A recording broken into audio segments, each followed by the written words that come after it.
Um acidente fatal no Brasil deixa um bairro em chamas. Parecia que uma bomba tinha explodido. Os dados da caixa preta são confusos. Olha só o motor número 2. A potência está em toda parte. Eu estava perplexo, porque aquilo não era para acontecer. Para esclarecer o acidente do voo TAM 402, investigadores vão tentar algo diferente. Vamos ver o que temos. Algo que nunca fizeram antes. E mostrou ser revelador. Essa não. Não me diga.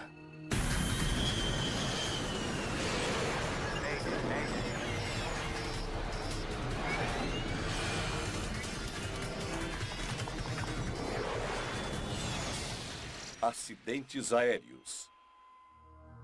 Esta é uma história real baseada em relatórios oficiais e relatos de testemunhas. Carnificina em São Paulo. São Paulo, no Brasil, é a maior cidade da América do Sul. Com 16 milhões de habitantes, o trânsito é muito lento pela manhã. O trânsito nos céus também é intenso. Os bairros residenciais ficam muito próximos do aeroporto de Congonhas, um dos aeroportos mais movimentados do Brasil. Jorge da Silva e família moram bem perto do terminal do aeroporto. Minha família sempre morou nesse bairro, né? Nós todos. Mesmo após ficarmos adultos, casarmos, fomos saindo da casa dos pais, mas fomos comprando casas nas imediações. Todos os dias, mais de 500 voos pousam e decolam desse aeroporto. A gente é criança, ver um avião passando traz uma coisa de liberdade, vontade de voar. Então ver aquela máquina voando é uma coisa fantástica. 31 de outubro de 1996. Hoje, 89 passageiros se preparam para um voo rápido de São Paulo ao Rio de Janeiro. Eles voam pela companhia aérea TAM. A empresa brasileira acabou de ganhar um prêmio de melhor companhia aérea regional e quer que todos saibam. O número 1 pintado no avião fazia parte de uma campanha que a TAM fazia naquele momento, de propaganda da sua atividade e, logicamente, da sua aeronave. Tá bom, eu tenho que desligar. Eu já embarquei. Está bem. Regina Lemos é uma jornalista brasileira. Ela está a caminho do Rio de Janeiro para cobrir um desfile de moda. Minha irmã foi sempre uma pessoa que se destacou, né? Ela foi editora da revista Marie Claire, estava agora na Mais Vida, fazendo o lançamento dessa nova revista, sempre. Ela viajava bastante, fazendo coberturas, reportagens, entrevistas, né? Bom dia. Como vai? Ótimo. Um dos pilotos mais experientes da TAM está no comando. José Antônio Moreno tem quase 6.500 horas de voo. Checklist pré-voo? Sim, comandante. Já fiz. Ótimo. Peça autorização para a torre para o acionamento dos motores. Tá bem. O copiloto Ricardo Luiz Gomes é menos experiente. Com 27 anos, ele se qualificou para pilotar o Fokker 100 há uma semana. São Paulo, TAM 402, solicitamos permissão para ligar os motores. TAM 402, permissão para ligar motores. Dê a partida. Ligando o número 1.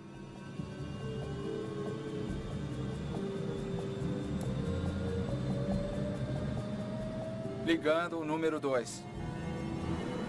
O jato de voo regional é equipado com 2 motores Rolls-Royce. Tá bom, eu já vou desligar. Ronaldo Jenkins não é só irmão de Regina. Ele também é perito em aviação. Bom, é um voo curto, né? Mais ou menos 35, normalmente daqui de São Paulo para o Rio. E você tem praticamente 5 voos por hora. Quer dizer, então é um trecho muito movimentado. TAM 402, permissão para decolar, pista 17 direita. Muito bem. Vamos lá. Potência de decolagem. São 8h26 da manhã. O voo 402 está em curso. Conforme percorremos a pista, aceleramos a aeronave até um ponto que chamamos de V1. Essa é uma velocidade de decisão em que a tripulação do voo toma a decisão de rejeitar a decolagem, ou seja, de abortar a decolagem ou continuar com o que resta da pista. Conforme acelera pela pista, a tripulação recebe um aviso. Ei, o que é isso? Acionou? Você viu? O autothrottle acionou. Um único aviso sonoro não tem qualquer consequência durante a operação de decolagem. A essa altura, não seria o suficiente para abortarem a decolagem.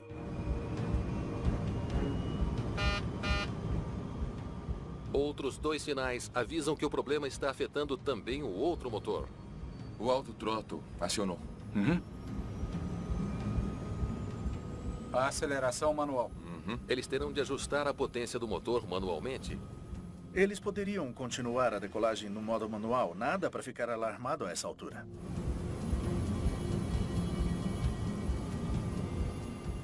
V1, girar.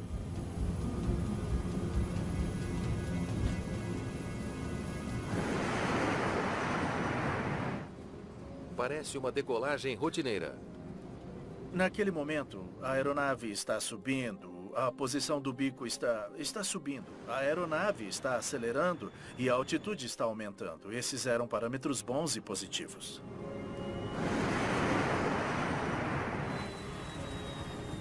Não. E então, a menos de 150 metros no ar, o avião inclina perigosamente para a direita. O comandante precisa equilibrar o avião rapidamente. O momento não poderia ter sido pior.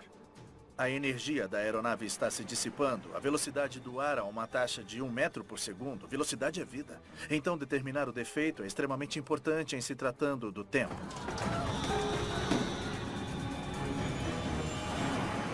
Os esforços do comandante começam a surtir efeito. As asas voltam a se equilibrar. O que foi isso? É um breve alívio. A velocidade do ar cai perigosamente. Pior, o comandante não consegue manter o equilíbrio do avião.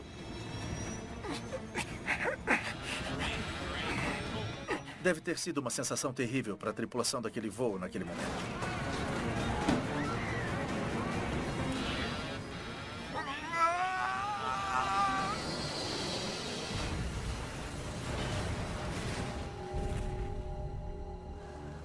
Apenas 25 segundos após a decolagem, o voo 402 atinge o solo. De repente, o bairro do Jabaquara está em ruínas. Um avião de passageiros caiu do céu. Casas estão destruídas. Ruas estão em chamas.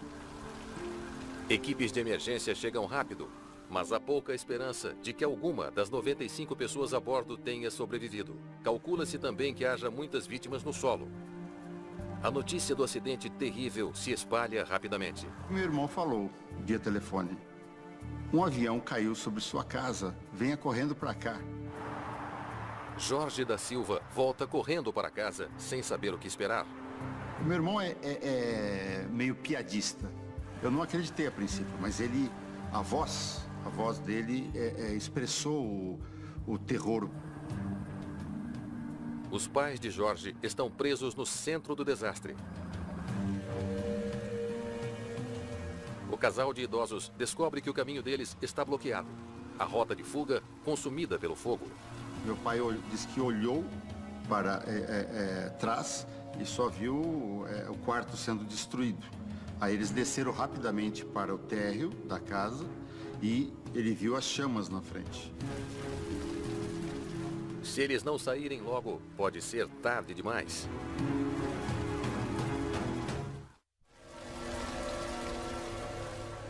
Jorge da Silva chega em casa e vê uma cena de destruição.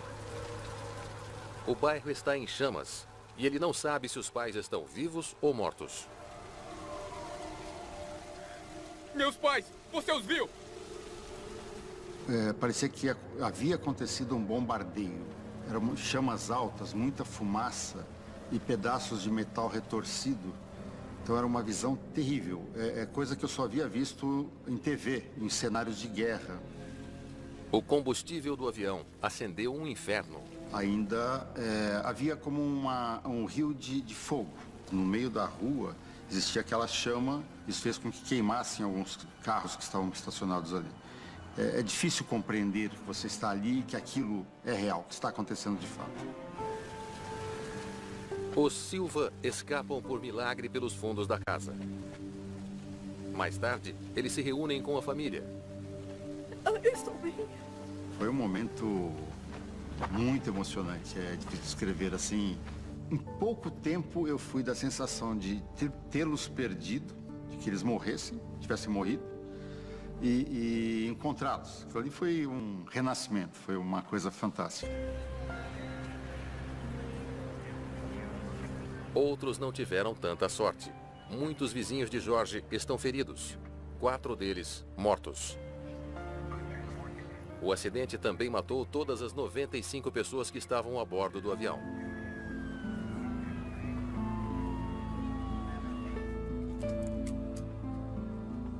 Quando eu recebo o telefonema do meu filho, dizendo que tinha saído na televisão, que a Regina, minha irmã, estava dentro do avião. Então, sabia que não tinha sobrevivente, então tive a certeza naquele momento que ela tinha morrido. Logo após o desastre, solicitam que Jenkins investigue o acidente da TAM para uma seguradora. A morte da irmã torna isso impossível. Tive que entrar em contato com a resseguradora dizendo que eu não poderia desenvolver o trabalho, tendo em vista que eu tinha um envolvimento emocional com o caso. Em todo o Brasil, o acidente terrível começa a se tornar conhecido. É o pior acidente aéreo na história de São Paulo. Essa tragédia ela foi um fato marcante na história do Brasil. Por ser no meio da cidade, principalmente da maior cidade do país, causou uma grande comoção. Investigadores de acidente aéreo da Aeronáutica chegam ao local do acidente. O Major Carlos da Conceição lidera a equipe. Então, lá chegando, realmente era uma área de devastação total. E saiu levando tudo que tinha pela frente, casas, carros e tudo mais. E isso era uma área como se tivesse uma guerra. Logo ele percebe que o acidente poderia ter sido mais devastador. Pelo menos as crianças já estavam na escola. O voo 402 caiu a menos de 100 metros de uma escola de ensino fundamental, onde 800 alunos estudavam no turno da manhã. Assim, realmente foi uma surpresa ter tão poucas... a rua estar vazia, tão poucas vítimas. Por alguma razão inexplicável, naquele momento, poucas pessoas caminhavam por aquela rua. Fiquem à vontade. Não queremos perder nada. Recuperar todos os destroços será um processo demorado, mas para os investigadores é um passo importante. Inicialmente é você localizar as peças do avião, as partes do avião. Os 2 motores, trem de pouso, asa direita, asa esquerda, a parte da empenagem da aeronave, que o avião estava realmente completo ali. Ou se ele tinha desprendido alguma parte antes. Então você começa a montar esse quebra-cabeça. Na casa dos pais de Jorge da Silva, a equipe de recuperação faz uma descoberta incrível. O trem de pouso do avião atravessou o telhado e esmagou a cama do Silva. Eles escaparam da morte como que por um milagre. O trem de pouso, soube depois, ele pesa cerca de 2 toneladas. Se meus pais estivessem ali, eles seriam mortos. Peça por peça, todos os componentes principais do avião são encontrados no local do acidente. Tá legal. Parece que temos todo o avião aqui. É uma confirmação importante de que o avião não perdeu nenhuma peça no ar. Sabemos que a aeronave decolou a uma altitude muito, muito baixa. O principal culpado nesse tipo de ocorrência poderia ser a perda de propulsão. Carlos da Conceição examina os motores Rolls-Royce no local do acidente, à procura de sinais de falha. Mas danos no fundo dos dois motores dizem que eles estavam girando a alta velocidade quando o avião atingiu o solo.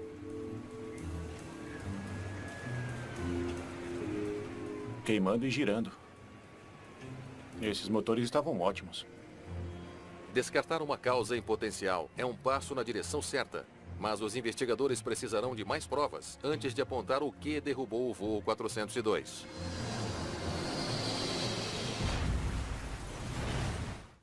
Então me explica, nós vamos até aquele ponto ali? Pode manter as pessoas longe, por favor? Espectadores se aglomeram no local do acidente em São Paulo, onde 99 pessoas perderam a vida. A cidade declarou 3 dias de luto.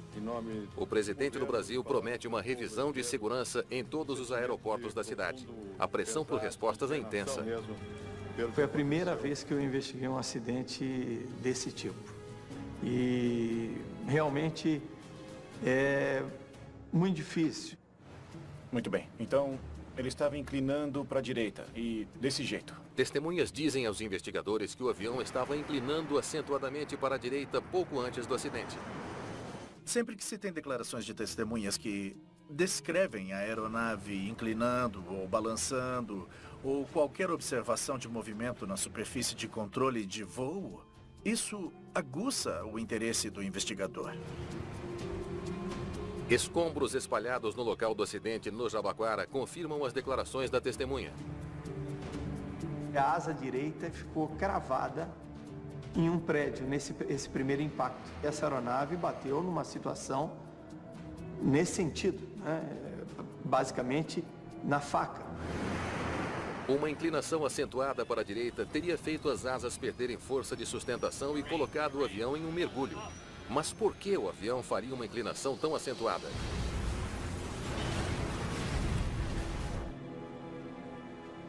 Os investigadores querem saber se houve um problema com as superfícies de controle do avião, os flaps e slats que os pilotos estendem das asas durante a decolagem. Se a tripulação não ajustou os flaps corretamente, isso pode explicar a trajetória fatal do voo 402. Sabemos que uma falha em posicionar os flaps ou configurar a aeronave de acordo para a decolagem provocaram muitos acidentes. Eles focam no mecanismo que movimenta os flaps para dentro e para fora. Medições precisas devem dizer se a tripulação da TAM cometeu um erro fatal. O que eles descobrem descarta essa possibilidade. 8 graus é onde deveria estar. O avião foi ajustado adequadamente para a decolagem. Muito bem, anote aí. 8 graus. Isso não está nos ajudando. Os investigadores terão de procurar em outra parte.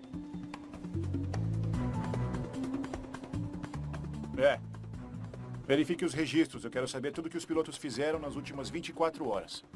O piloto era bem treinado? Estava descansado? Havia comido nas últimas horas? Tudo o que faz funcionar a interação homem-máquina. Queremos descobrir o que entrou nessa máquina antes do acidente. Registros perfeitos. Uma revisão ampla dos registros da tripulação não revela nenhum alerta.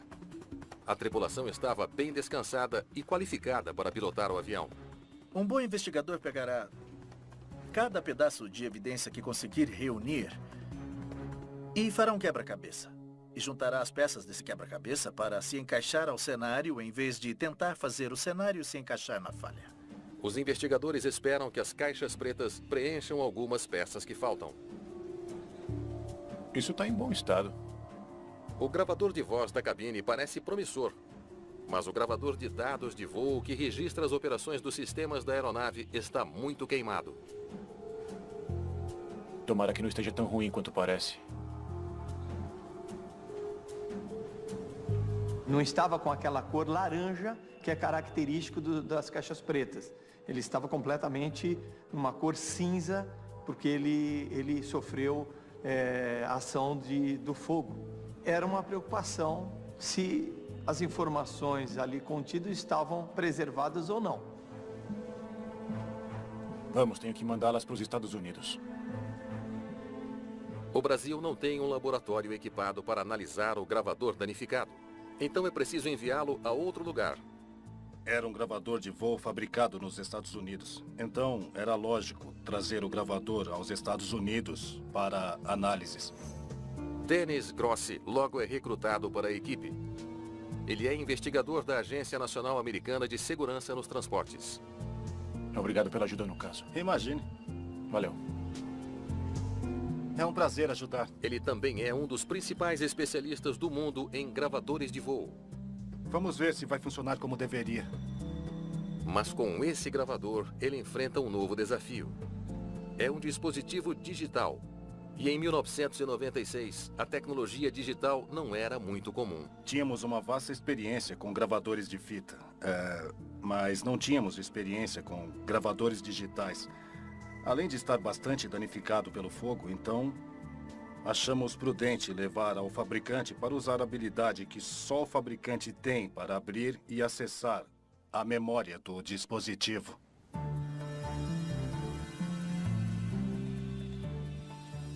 Muito bem, vamos lá. Os dados poderiam ser uma sorte inesperada para a investigação. Bem devagar. Mas acessá-los é um trabalho delicado. Sempre há essa preocupação. O dispositivo estará destruído ou estará intacto? Nós sempre nos perguntamos qual será o estado da memória, sabe? Acabaremos de mãos vazias ou teremos uma prova viável?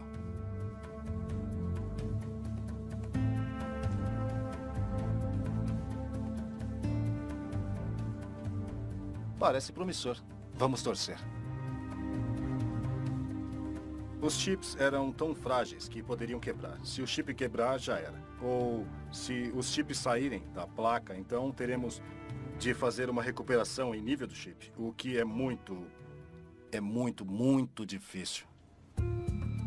Eles conectam o dispositivo a um computador e tentam fazer o download.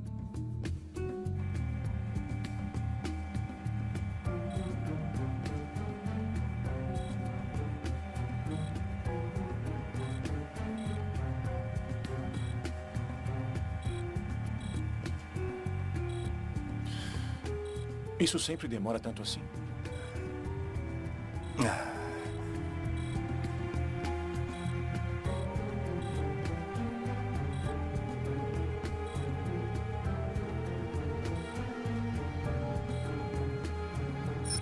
Os dados sobreviveram.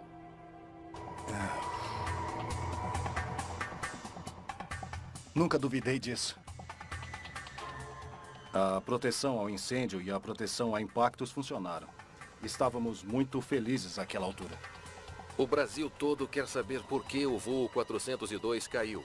Em algum lugar dos dados carregados, os investigadores poderão achar a resposta. Passaram-se 3 dias desde a queda do voo 402 da TAM na decolagem. Agora, com a ajuda dos dados da Caixa Preta, logo os investigadores poderão saber o motivo.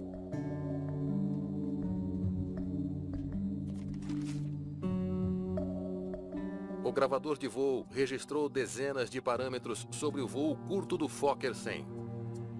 Esse gravador específico tinha 106 parâmetros. São 106 sensores na aeronave que dão informações. Então é muito importante, foi muito importante essas informações iniciais para o nosso trabalho. Não. Mas será o suficiente para dizer a eles por que o avião ficou fora de controle tão repentinamente? Conforme estudam os dados, os investigadores imediatamente notam algo estranho. Veja o motor número 2. A energia está por toda parte. O fato de a propulsão aumentar e diminuir, e depois finalmente propulsão total, era muito confuso. Por que isso aconteceria? Depois de ficar instável várias vezes, o motor finalmente atingiu potência total, o ajuste normal para a decolagem. Não estava tão claro exatamente o que causou isso. Poderia ser um sistema automatizado com defeito que fez isso acontecer, ou uma atividade da tripulação. Pode levantar os dados dos reversores de impulso? Há outro parâmetro que os investigadores querem ver. Tá bom, então você viu alguma coisa se movendo na parte de trás do motor? Uma testemunha contou aos investigadores que viu um dos reversores de empuxo do avião funcionar pouco antes do acidente. Reversores de empuxo são como conchas que se abrem no pouso para redirecionar o fluxo da exaustão do motor, empurrando-o para frente e ajudando o avião a desacelerar. Os pilotos nunca os usam no ar. As testemunhas viram as conchas abrindo e fechando e depois finalmente abrindo. Realmente foi uma surpresa geral para todos. Porque o reverso é um freio aerodinâmico para você usar no pouso. Por que abriria na decolagem, né? Se o reversor de empuxo abriu no voo, poderia causar facilmente o tipo de inclinação acentuada para a direita que condenou o voo 402. Para os investigadores, o relato da testemunha não é o bastante. Eles precisam de provas concretas. Logo encontrarão isso nos dados de voo. Ali. Logo após a decolagem, o reversor de empuxo direito se movimenta para trás e para frente 2 vezes e depois fica aberto. Possível. Eu fiquei espantado, porque isso não era para acontecer, principalmente em uma fase crítica do voo como a decolagem. O sistema de reversor de empuxo inclui um recurso de segurança que previne sua abertura no ar. As rodas do avião devem estar firmemente no chão antes de as conchas abrirem. Havia uma chave na roda do avião que, quando o avião tocava o solo, a roda comprimia essa chave e permitia que os pilotos abrissem manualmente os reversores de empuxo. Isso era calculado. Companhias aéreas no mundo todo usam aeronaves Fokker. Se houver uma falha de projeto no sistema de reversor, as vidas de milhares de pessoas podem estar em perigo. É extremamente importante que os operadores saibam de qualquer falha para que possam aplicar esse conhecimento à operação da frota. American Airlines e US Airways eram grandes operadoras do Fokker. Era fundamental que a informação chegasse ao mundo todo e a todos os operadores. Investigadores testam os acionadores que movimentam os reversores, procurando uma falha que possa explicar o motivo de um deles ter aberto durante o voo. Mas não há qualquer sinal de mau funcionamento. O movimento dos reversores de empuxo era um grande mistério no início. Eles também testam a parte eletrônica, que detecta quando as rodas do avião estão em segurança no solo. Eles precisam checar cada circuito. O esforço exaustivo vale a pena, com a descoberta de um sensor com defeito. Estava falhando intermitentemente, sinalizando para o reversor abrir e fechar.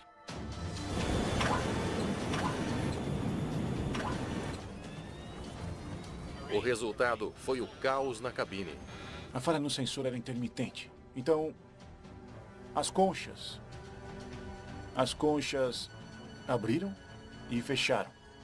E fizeram de novo. Toda vez que as conchas abriram e fecharam, uma inclinação era aplicada à aeronave. Cada uma dessas inclinações tiveram de ser corrigidas pelo comandante. Era uma situação muito tensa, bem dinâmica, a uma altitude bem baixa e um ambiente com velocidade aérea muito baixa. Mas há um problema importante que os investigadores descobriram. O Fokker 100 tem uma rede de segurança adicional que deveria ter mantido o avião a salvo, mesmo depois de o sensor ter falhado. Se um reversor de empuxo com defeito é acionado na decolagem, a potência do motor afetado deve cair para marcha lenta automaticamente, para evitar que o reversor haja como freio. Nenhum alarme soa na cabine, mas o sistema de segurança é acionado imediatamente. Os pilotos não têm de fazer nada. Se houver um acionamento involuntário do reversor de empuxo, o sistema diminui automaticamente o nível de empuxo para marcha lenta. E então, sem qualquer envolvimento da tripulação de voo.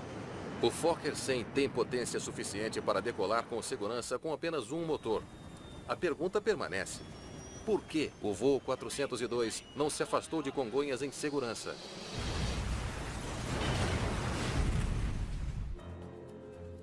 Muito bem. Pode avançar. A gravação de voz na cabine pode ser a única esperança dos investigadores de achar a resposta. Muito bem, vamos lá. Empuxo de decolagem. Liberado. preparado para a decolagem. Os investigadores ouvem atentamente os sons capturados na cabine do voo 402. No momento que nós iniciamos a escuta dessa fita, estava tudo aparentemente normal durante o início dessa decolagem. Os equipamentos, os pilotos, tudo dentro da normalidade. Ei, sabe o que é isso? E então, 4 segundos depois, a tripulação recebe um aviso. Acionou, você viu? O autothrottle acionou. É uma falha pequena, não deve ser importante. O comandante Moreno, ele fala calmamente para o copiloto, porque ele sabia que era um piloto novo no equipamento. Aí ele fala calmamente para o copiloto, o autothrottle está fora. Ele continua na decolagem. Por que ele fala calmamente e não toma nenhuma atitude? Porque a saída do canal de autothrottle era item que não impedia a decolagem. Conforme o avião acelera na pista, os pilotos parecem perfeitamente no controle. Girar.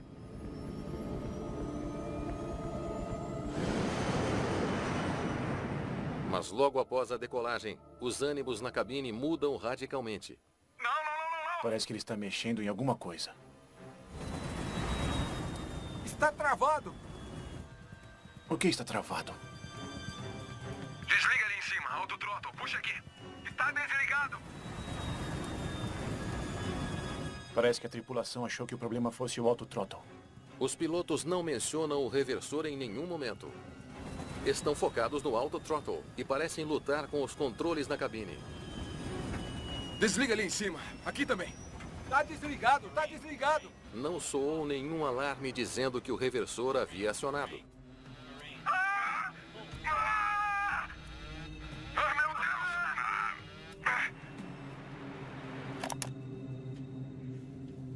TAM 402, falha no autothrottle, tripulação confusa. Eles não tinham ideia do que estava acontecendo. Fica claro aos investigadores que a tripulação estava confusa, mas eles ainda não sabem o que a tripulação estava fazendo naqueles últimos segundos decisivos. Você quer esclarecer o que de fato aconteceu para que não aconteça novamente? Para descrever uma cena mais detalhada, Dennis Grossi tenta algo novo.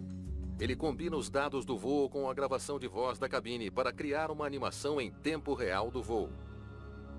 A velocidade, na hora da decolagem, era 235 quilômetros. É algo que, àquela altura, a NTSB nunca havia feito e provou ser bastante revelador.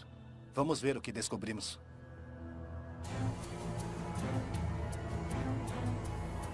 Você tem como avaliar segundo a segundo o que aconteceu nesse acidente. O que nos ajuda muito é a reprodução real do que aconteceu. A nova animação revela um detalhe estarrecedor sobre como a tripulação reagiu quando o reversor acionou. Não! Está travado! Pare. Ele deve estar reagindo ao movimento do manete. Não. O automático movimentou para a marcha lenta como deveria fazer. A perda repentina de empuxo no motor direito indica que o sistema de segurança respondeu corretamente quando o reversor acionou. Desliga ali em cima, o autothrottle, puxa aqui. Está desligado. Mas os pilotos interpretam erroneamente o movimento do manete. Ah, essa não. Não me diga. Eles pensam que é uma falha, que o autothrottle com defeito está cortando a potência do motor. De forma trágica, eles tentam interferir no sistema. Acho que o copiloto está colocando de propósito o motor de volta à potência total. Eles, na verdade, acabaram com o reversor de empuxo totalmente aberto e com potência total no motor, onde os reversores de empuxo estavam abertos. Desliga ali em cima. Aqui também. Tá desligado. Com um motor com propulsão total e outro em reverso total, o avião rapidamente inclina de forma acentuada em um mergulho fatal. Ah, não! Meu Deus! Retornando o motor de volta em potência total. Não tiveram mais chance. A animação ajuda a revelar que as ações da tripulação tiveram um papel trágico no acidente do voo TAM 402. Mas isso levanta questões novas também. Por que a tripulação ficou tão confusa com um sistema automático projetado para ajudar a salvar o avião deles? Ainda falta uma peça do quebra-cabeça. E veio um pensamento. Por quê? Como isso aconteceu? Como a tripulação não entendeu o que estava acontecendo com eles?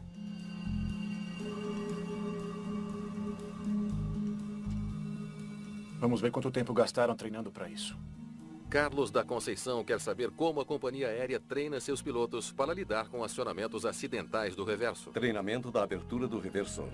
Nós descobrimos que a TAM fez uma consulta informal à Fokker se haveria necessidade de treinamento de abertura de reverso na decolagem. Taxa de falha extremamente rara. A resposta da Fokker é peça-chave desse quebra-cabeça. A falha é tão rara que não fizeram treinamento para isso. Formalmente, a Fokker respondeu à empresa que não haveria necessidade, porque a probabilidade de acontecer uma abertura de reverso na decolagem seria muito pequena e que não haveria necessidade desse treinamento.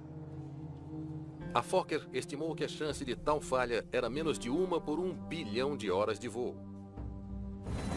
Desliga ali em cima, o autothrottle. Puxa aqui. Está desligado. A confusão dos pilotos começa a fazer sentido. O fato de a tripulação não saber o acionamento do reversor de empuxo puxaria o throttle de volta. Nesse caso, essa falta de treinamento colocou a tripulação do voo numa situação ruim. Desliga ali em cima, aqui também. Tá desligado, tá desligado. Confuso e não treinado, o copiloto restaura a potência total que ele pensa ser necessária para a decolagem. Infelizmente, eles não tinham informações suficientes para tomar as decisões certas no momento certo. Há um outro mistério preocupante para solucionar. O que deu errado com o sistema de segurança? Esse sistema de segurança deveria ser à prova de falhas. O copiloto não deveria dominar a automação e empurrar o manete para a potência máxima. Mas ele fez exatamente isso. A questão é, como?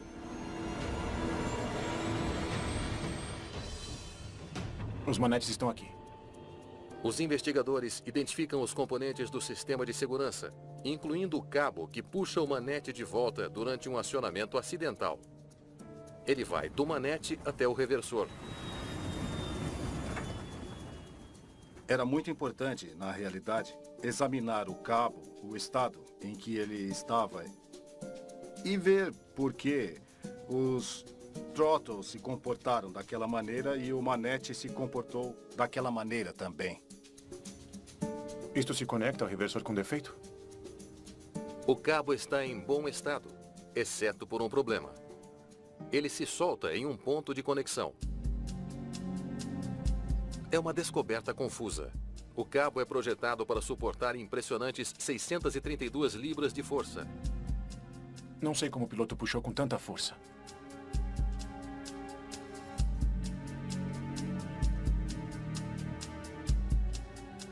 Vamos fazer um teste. Eu quero tentar uma coisa. Os investigadores decidem testar um cabo idêntico.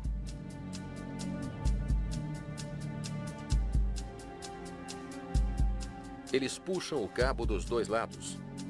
Não só onde ele se conecta aos manetes, mas também do lado oposto, onde ele se liga ao reversor de empuxo. Logo vão descobrir exatamente a força real do sistema de cabo.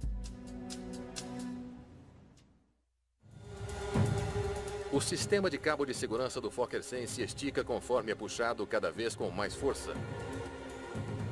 E então, quando atinge 900 libras de força, ele não suporta mais. Falha. O cabo, na verdade, falhou em uma desconexão rápida, fornecida para permitir manutenção. Então você pode desconectar e reconectar bem rápido. E, na verdade, isso revelou ser o ponto fraco no sistema. Mas mesmo com o elo fraco, o cabo suportou mais força do que o copiloto sozinho poderia ter aplicado. E com relação a limites de produto, uma das primeiras questões que eu teria é como eles foram superados, como esse componente falhou na verdade. Os investigadores propõem uma nova hipótese surpreendente para explicar o que aconteceu. Começou com a falha elétrica. Um sensor com defeito destrava o reversor de empuxo do lado direito. O autothrottle desconecta para que o sistema de segurança possa assumir o controle da potência do motor. Após a decolagem, o reversor aciona. Não. O sistema de segurança reduz a potência do motor. Mas a tripulação não sabe o que está acontecendo e não há alarme na cabine.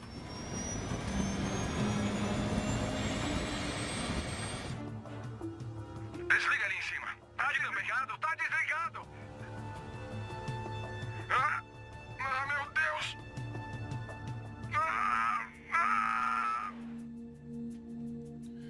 3 vezes, o sistema de segurança retrai a potência. E 3 vezes, o copiloto coloca os motores de volta à potência total. Os investigadores concluem que, quando o manete passa para a marcha lenta pela última vez, o copiloto o segura para a frente com toda a sua força. É uma resposta natural. O objetivo é colocar o avião o mais alto e veloz possível. Dadas as informações que a tripulação desse voo tinha, eu ousaria dizer que 99% de todas as tripulações de voo teriam reagido da mesma forma. Com o manete preso à frente, na próxima vez que o reversor abre, o copiloto está empurrando enquanto a automação está puxando. A força combinada é maior do que os programadores previram. Isso rompe o cabo. As conchas do reversor de empuxo estavam completamente acionadas e com o empuxo total em um dos motores em reverso e o empuxo total no outro motor em propulsão. O avião inclina violentamente para a direita. O comandante luta para estabilizar o avião, mas seus anos de experiência não bastam. No momento que arrebenta o teleflex cable, era irreversível o acidente.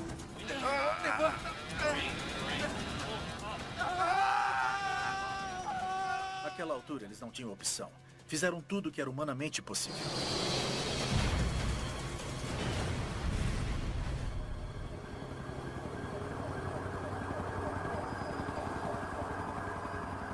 Os investigadores concluem que o acidente foi causado por uma combinação rara de falhas, todas contribuindo para um acidente que deveria ter sido impossível. Primeira coisa de ensinamento que veio dessa investigação, não existe nada isento de falha. A gente tem que sempre estabelecer parâmetros, dar conhecimento, fazer treinamento no sentido de você poder administrar determinados tipos de problema que eles, embora sejam remotos, mas eles podem acontecer. Após o acidente, a companhia aérea TAM acrescentou um novo treinamento para ensinar aos pilotos como responder se um reversor for acionado durante a decolagem. A Fokker aperfeiçoou o sistema de reversor de empuxo. Ela também modificou o alarme da cabine. Agora os pilotos serão avisados caso um reversor acione na decolagem. Uma investigação que ninguém aprendeu nada com ela não tem o menor valor. O importante é exatamente a gente aprender e aprimorar a nossa atividade. Mas no momento que nós somos conduzidos a investigar um acidente, a nossa busca é incessante para saber os porquês, de forma a prevenir outros acidentes.